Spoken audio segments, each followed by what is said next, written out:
ప్రజా సర్కార్ను టచ్ చేస్తే ఒక్కరిని మిగలనీయమని పీఎంకు మర్యాద మా గౌరవం, తేడా వస్తే చాకిరేవేనని పాలమూరు ప్రజా దీవెన సభలో స్ట్రాంగ్ వార్నింగ్ ఇచ్చారు సీఎం రేవంత్ రెడ్డి. పాలమూరుకు జాతీయ హోదా ఇస్తానన్న మోదీ ఏ ముఖం పెట్టుకుని ఓట్లు అడుగుతారన్నారు. ప్రభుత్వాన్ని పడగొడతామంటూ చేసే వ్యాఖ్యలు ప్రజాస్వామ్యానికి మంచివి కాదన్నారు. ఇయాల ఈ తెలంగాణ రాష్ట్రానికి ముఖ్యమంత్రిగా మీ ముందు నిలబడి నిటారుగా ఎవరితోనైనా కొట్లాడడానికి నాకు ఈ ధైర్యం ఉంది అంటే, ఈ ఆత్మవిశ్వాసం ఉందంటే, ఈ పాలమూరు బిడ్డలు నన్ను గుండెల్లో పెట్టి చూసుకున్నారు, నన్ను భుజాల మీద మోసిండ్రు. గల్లీ నుంచి ఢిల్లీ వరకు మేమున్నాం, నువ్వు కొట్లాడు. అది మోడీ అయినా సరే, కేడీ అయినా సరే, బిల్లా అయినా సరే, రంగా అయినా సరే, ఎవడినైనా నువ్వు ఎదురొడ్డి నిలబడు, తొడగొట్టి పడగొట్టు అని మీరు చెప్పిండ్రు. కాబట్టి ఇవాళ ఈ ఆత్మవిశ్వాసంతో నిన్న మొన్న నరేంద్ర మోడీ గారి మీటింగ్లో కూడా నా రాష్ట్రానికి నువ్వు నిధులు ఇవ్వాల్సిందే, దేశ ప్రధానమంత్రికి గౌరవం ఇచ్చినాం, మన సమస్యల్ని ఎకరువు పెట్టినాం. రేపు ఒకవేళ భారతీయ జనతా పార్టీ మనం అడిగిన నిధులు ఇవ్వకపోయినా, మనం అడిగిన అనుమతులు ఇవ్వకపోయినా, చాకి రేవు పెట్టి చిరిగేదాకా ఉతికే బాధ్యత నేను తీసుకుంటా. నరేంద్ర మోడీ తెలంగాణ అభివృద్ధిలో మనకు సహకరించకపోతే తెలంగాణ రాష్ట్రమే కాదు, దేశంలో అన్ని రాష్ట్రాలు తిరిగి నరేంద్ర మోడీకి వ్యతిరేకంగా నిలబడి కొట్లాడతా అని చెప్పి నేను ఈ వేదిక మీద నుంచి మాటిస్తున్న మిత్రులారా. ఇంకొక ఆయన అంటాడు, 6 అడుగులు పెరిగిండు కానీ ఆయనకు మెదడు ఎక్కడుందో నాకు తెలియదు. గాయలు ఎన్నడో చెప్పిన దూలం లెక్క పెరిగిండు కానీ దూడకున్న బుద్ధి లేదని. ఇవాళ హరీష్ రావు మాట్లాడుతున్నాడు, మీరు అందరు చూసారు. వచ్చేటప్పుడు జర ఆలస్యమైంది, ట్రాఫిక్ జామ్ అయింది. ఒక ఆయన సైకిల్ మోటార్ మీద వచ్చేట ఆయన తలుపు కొట్టి నీకు మాట చెప్పాలన్నాడు. ఏందయ్యా అన్న, బీఆర్ఎస్ అంటే నీకు తెలుసా సార్ అన్నాడు. ఏందోనయ్యా వాళ్ళు ఏదో భారత రాష్ట్ర సమితి అన్నారు కదా అంటే, అది కాదు సార్, అది బిల్లా రంగ సమితి. నువ్వు ఎప్పుడు బిల్లా రంగ అంటావు కదా, ఒకటి బిల్లా ఇంకోటి రంగా, 2 కలిపితే సమితి, బీఆర్ఎస్ అంటే బిల్లా రంగ సమితి అని చెప్పిండు. నాకు నిజంగానే హరీష్ను కేటీఆర్ను చూస్తుంటే అది బిల్లా రంగల సమితి లాగానే ఉంది.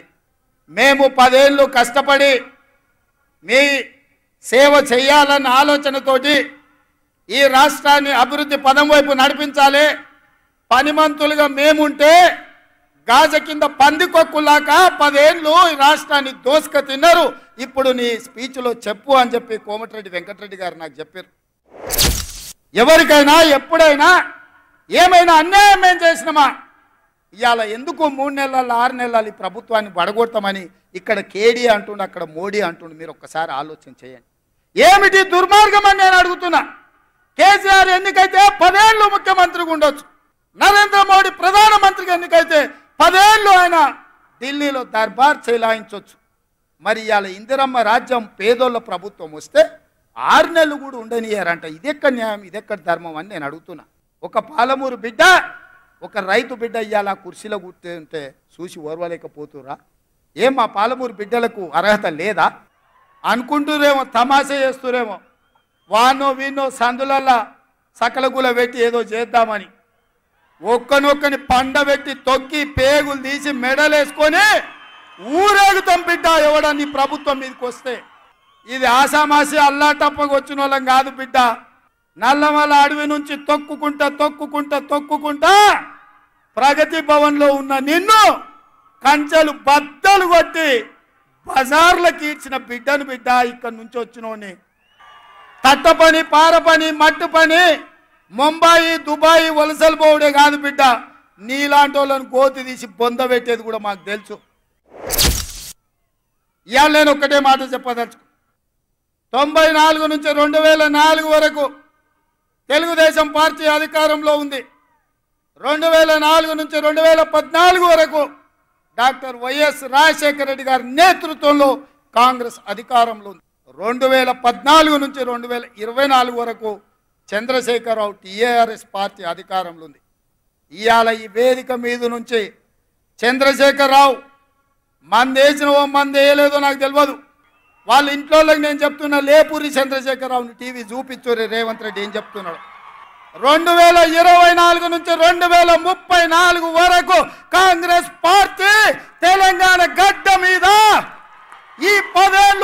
ప్రభుత్వం ఉంటుంది, మువ్వెన్నెల జెండా తెలంగాణ గడ్డ మీద ఎగరేస్తాం. ఇది మా కార్యకర్తల మీద ఆనా. పాలమూరు బిడ్డగా నేను మాటిస్తున్నా.